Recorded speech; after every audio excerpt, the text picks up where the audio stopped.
Subscribe कीजिए royal teacher को education संबंधी न्यूज़ तुरंत पाने के लिए।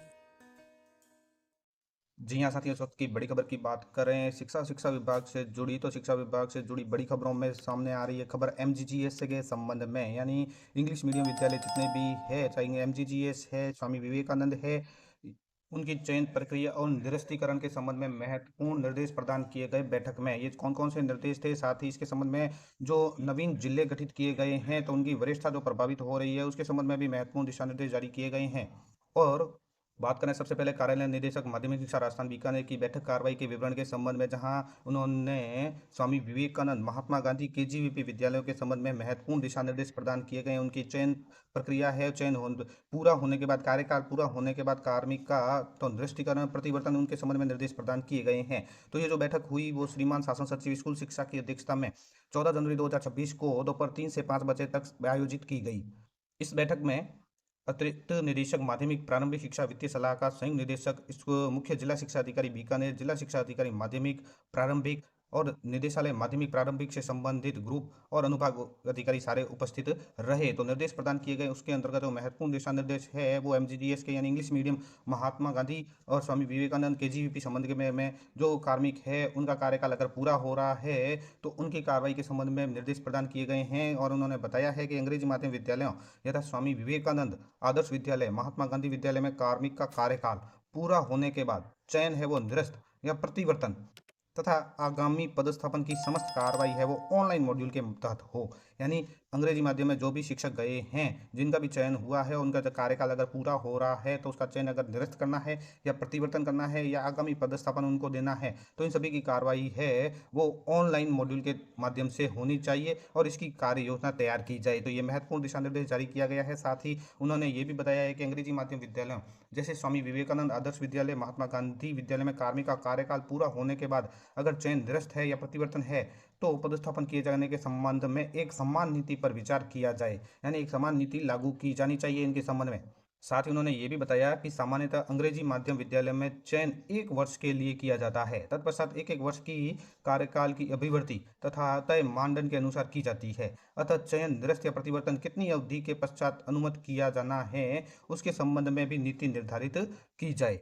केजीवीपी विद्यालयों में कार्मिकों का कार्यकाल पूरा होने के बाद पदस्थापन की समस्त कार्रवाई भी ऑनलाइन मॉड्यूल के तहत हो। तो ये निर्देश प्रदान किए गए हैं इंग्लिश मीडियम विद्यालयों में जो भी शिक्षक गए हुए हैं जिनका कार्यकाल पूरा हो रहा है तो उनका चयन निरस्त करना है या प्रतिवर्तन करना है, जो भी करना है वो ऑनलाइन मॉड्यूल के माध्यम से होना चाहिए। साथ ही एक समान नीति पर विचार किया जाना चाहिए इनके पदस्थापन के लिए। इसके अलावा उप प्राचार्य पद को डाइंग कैडर घोषित किए जाने एवं वरिष्ठ व्याख्याता के नवीन पद सृजन के संबंध में भी दिशा निर्देश प्रदान किए गए हैं। और उसके संबंध में बताया गया है कि उप प्राचार्य की काउंसलिंग के संबंध में निदेशक महोदय से चर्चा कर विचार करें और उप प्राचार्य का पदस्थापन उस विद्यालय में संचालित विषय के आधार पर ही किया जाए। ऐसा न हो कि उप प्राचार्य रसायन विज्ञान का है और उसका पदस्थापन ऐसे विद्यालय में कर दिया गया जहां रसायन विज्ञान विषय ही न हो, क्योंकि उनको सप्ताह में 18 से 24 कालांश पढ़ाने भी होते हैं।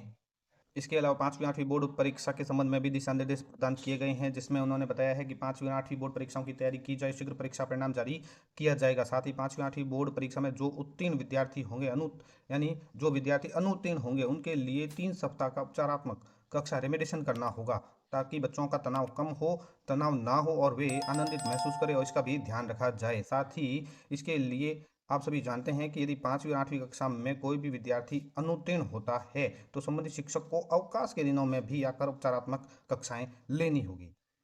और इसी के संबंध में महत्वपूर्ण बात यह भी बताई गई है कि 5वीं और 8वीं में अगर कोई विद्यार्थी अनुत्तीर्ण होता है तो अनुत्तीर्ण होने वाले विद्यार्थियों को अगली कक्षा में प्रोविजनल प्रवेश दिया जाए, ताकि विद्यार्थियों का अध्ययन सुचारू हो सके। लेकिन यह आवश्यक रूप से सुनिश्चित किया जाए कि कक्षा 8 में अनुत्तीर्ण होने पर आगामी कक्षा में अध्ययन नहीं कर पाएंगे। यानी कक्षा 5वीं के लिए बता दिया गया है कि 5वीं में अनुत्तीर्ण होने पर अगली कक्षा में प्रोविजनल प्रवेश दिया जा सकता है। इसके अलावा डीपीसी के संबंध में भी बताया गया है कि वर्ष 2025-26 की जो समस्त डीपीसी है वो 31 मार्च 2026 तक पूर्ण करने की कार्यवाही करें। टीएसपी व नॉन टीएसपी कर्मचारियों के आपसी स्थानांतरण, पदस्थापन, समायोजन के संबंध में समय समय पर जारी पत्रों, निर्देशों, अधिसूचना आदि का अध्ययन कर विचार किया जाकर विभागीय मत प्रस्तुत किया जाए। और इसके अलावा लाडो योजना की समीक्षा के बारे में भी बताया गया है। साथ ही वरिष्ठ अध्यापक से व्याख्याता पद पर जो पदोन्नति 31 मार्च 2026 तक इनकी भी पूरी कर ली जाए। जिन मंडल द्वारा वरिष्ठता सूची जारी नहीं की जा रही है, उन्हें जल्दी वरिष्ठता सूची जारी करवाएं। अगर इसमें देरी होती है तो इसे गंभीरता से भी लिया जाए। तो दोस्तों, आज की वीडियो में इतना ही लेकर आएंगे आपके लिए और एजुकेशन संबंधी न्यूज़। वीडियो अच्छी लगे तो जरूर लाइक, शेयर और सब्सक्राइब कीजिए। पास में आने वाले घंटी के बटन को जरूर दबाएं एजुकेशन संबंधी न्यूज़ तुरंत पाने के लिए।